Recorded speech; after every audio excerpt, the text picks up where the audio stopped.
오늘 새벽 포스코 포항제철소에서 발생한 화재로 주변 형산강 맞은편 건물까지 흔들릴 정도로 큰 폭발음이 들렸습니다. 소방당국은 화재가 발생하자 약 2시간 만에 초진에 성공을 했고 현재는 완진까지 끝낸 상황입니다. 이용주 경일대 소방방재학과 교수와 함께 얘기 나눠보도록 하겠습니다. 교수님 나와 계시죠? 네, 안녕하십니까. 네, 소방당국이 한때 대응 1단계까지 발령을 했고요. 폭발음까지 들렸다고 하는데요. 정확한 원인은 더 조사해봐야 알겠지만 일반적으로 제철소에서 불이 났다고 했을 때 추정되는 원인이 있을까요? 일단 제철소 같은 경우는 대부분 이제 열을 굉장히 많이 사용하는 또 직접적으로 사용하는 이런 이제 생산 공정이다 보니까 공정상의 이제 열에 의해서 혹은 또 여기 여러 가지 쇳물이라든지 불꽃에서 착화되는 이런 화재 가능성들이나 이런 부분들이 많거든요. 또 한편으로는 이 과정에서 이제 실제로 여러 가지 이제 발생하는 생산 공정 중에 발생하는 이제 가스라든지 이런 부분들이 제대로 배출 안 됐을 때 이제 폭발과 같이 이제 화재로 이어질 수 있는 가능성들도 있고요. 또 다양한 이제 유압 설비라든지 이런 부분들 이제 기기들이 사용되는 과정에서 과열이라든지 유압류의 누출에 의한 어떤 화재 이런 가능성들도 충분히 많이 있다 이렇게 볼 수 있겠습니다. 이제 발화 지점은 삼파이넥스 공장 용광로 설비라고 전해지고 있습니다. 지금은 완전히 됐지만 진화에 많은 어려움을 좀 겪지 않았습니까? 예, 실제로 앞서 말씀드린 대로 사실 이제 용광로 설비, 대형 설비라고 하더라도 이 공장 자체가 굉장히 이제 복잡한 여러 가지 설비라든지 배관이라든지 이런 것들이 지나다니는 복잡한 공간이거든요. 그렇다 보니까 실제로 최초에 폭발을 동반한 화재가 강하게 형성이 되어 있다는 점, 그리고 이렇게 공장이 굉장히 복잡한 구조로 되어 있다라는 점, 또 그리고 추가적인 어떤 화재 위험이라든지 폭발의 위험성 이런 부분들을 염두에 둔다고 한다 그러면 최초에 이제 화재 진압을 하는데 적극적으로 진압하기는 상당히 좀 어려운 현장이었을 것이다 이렇게 예상 됩니다. 네, 다행히 화재 발생 2시간 20분 만에 초진에 성공을 했고 5시간 만에 조금 전에 이제 완진이 됐습니다. 이렇게 제철소 화재의 초진과 완진을 판단할 때 어떤 기준의 차이가 있을까요? 기본적으로 이제 다른 꼭 제철소 화재가 아니더라도요. 다른 공간 건물에서 화재가 났을 때 이제 초진이라고 하는 건 소위 우리가 이제 큰 불길을 잡아서 더 이상 이제 확산되는 상황들, 화재가 커지는 상황이 아닌 충분히 이제 화재가 제어되고 이제 소멸하는 그런 단계에 이르렀다라고 보면 일단 초진이라고 보는 거고요. 다만 이제 이 완진 같은 경우는 이렇게 남아있는 잔불이라든지 또 추가적으로 재발화가 될 수 있는 가능성까지를 전부 다 제거한 상태, 완벽하게 이제 화재가 다시 발생하지 않는 상태가 확인된 그러한 경우를 이제 완진이라고 보거든요. 그래서 이거 제철소 지금 이번 화재 같은 경우도 최초 한 2시간 만에 이제 초진은 됐습니다만 설비 공정들 각각 이제 사각이라든지 또 눈에 잘 보이지 않는 곳, 또 그리고 추가적인 화재 발화 위험성 이런 것들까지 확인을 하느라고 완진까지는 그 이후로 한 3시간 정도 소요가 돼서 한 화재 발생 한 5시간 만에 완진된 것으로 이렇게 이제 소방에서는 알렸습니다. 네, 이 현장의 목격자들은 폭발음이 들리고 또 10km 밖에서 진동까지 느껴질 정도였다고 하는데요. 무척 당황했을 것 같습니다. 이런 폭발음의 원인을 좀 추정해 본다면 어떤 게 있을까요?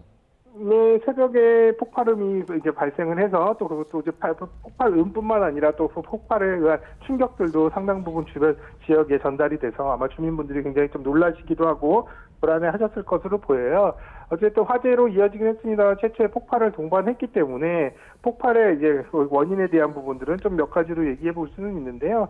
기본적으로 이제 이렇게 이 생산 공정, 이렇게 이제 제철을 하는 생산 공정에서 발생하는 여러 가지 가연성 가스들이 있는데 이런 가스들이 제대로 이제 배출이 안 되고 이를테면 이제 폭발이 발생할 수 있는 환경으로 이렇게 이제 모여 있다가 화재로 이어지는 상황들 이런 가능성도 있고요. 또 한편은 여기 이제 대형 장비들을 운영하기 위해서 이제 유압 설비들을 운용을 하는데 유압 설비에서 이제 유압류 같은 것들이 누출되면서 좀 점화원에 착화해서 폭발로 이어지는 경우 이런 경우들도 있거든요. 그래서 이렇게 폭발을 동반했다는 건 폭발 원인에 관련된 부분들 또 폭발 조건이나 폭발의 원인이 되는 이제 물질들이 누출됐다라는 것들을 예상할 수 있기 때문에 이런 부분들을 중심으로 원인들을 좀 파악해 나가야 될 필요는 있겠습니다. 네. 오늘 화재에서 인명피해도 발생을 했습니다.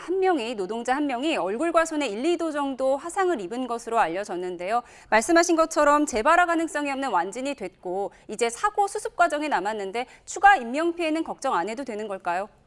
예, 지금 현장 내에 작업 중이던 8명의 작업자들 중에서 한 명이 이제 이 부상을 입었긴 합니다만 나머지 분들은 모두 다 대피를 했고요. 또 지금 현재는 화재 진압 과정에서 현장이 이제 통제됐기 때문에 완진된 현 단계에서는 그 안에 이제 별도의 인원들이 남아 있다거나 이런 상황들은 아닐 겁니다. 다만 이제 이런 현장을 마무리하고 정리하는 과정에서 물론 완진을 선언했다고 합니다만 혹시라도 이제 현장을 수습하는 과정에서 위험성 또 이런 것들을 충분히 대비하면서 현장에 대한 정리 이런 것들이 좀 필요로 해 보입니다. 네. 제철소 화재 같은 경우에 그러니까 일반 공장 화재보다 진압이 더 어려웠을 것으로 보이는데 어떻게 보십니까? 예, 뭐 말씀드린 대로 이제 용광로 자체가 있기 때문에 용광로에서 계속 뜨거운 샘물이 끓고 있는 상황들, 그리고 이제 이런 상황에서 열이 굉장히 많이 있는 공간이기 때문에 화재가 발생했을 때 접근이라든지 진압이 용이하진 않습니다. 또 이렇게 이제 굉장히 뜨겁게 돼 있는 용광로 주변에 물을 뿌렸을 때 오히려 더 위험성이 있을 수가 있기 때문에 화재 진압 과정에서도 상당히 좀 조심스럽게 진행을 했었을 가능성이 있고요.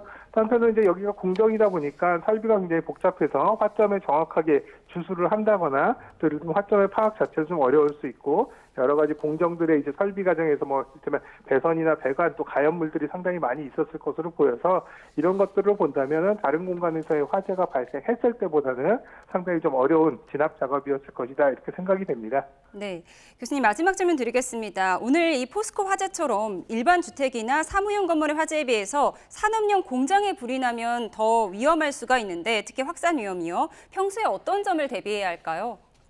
산업용 공장 같은 경우는 이제 공정에서 열을 쓰거나 화재 위험이 있는 공정들도 존재하고 또 여러 가지 원재료라든지 이렇게 가연물도 굉장히 다량으로 집중돼서 보관돼 있을 수가 또 취급하는 이런 상황들이 있을 수가 있기 때문에 평상시에 소방 시스템이라든지 또 한편으로는 이제 이런 가연물의 관리 또 위험 공정에 대한 어떤 이제 안전 관리라든지 화재 관리 이런 것들이 좀 더 적극적으로 철저히 이루어져야 될 필요가 있거든요. 그렇기 때문에 이제 다른 유사한 공정이라든지 혹은 또 다른 생산 공정에서도 각 그 현장에 맞는 위험 공정에 대한 관리가 보다 좀 적극적으로 이루어질 필요는 있다 이렇게 생각이 됩니다. 네, 여기까지 듣겠습니다. 포항 제철소 화재 관련해서 이용주 경일대 소방방재학과 교수와 함께 얘기 나눠봤습니다.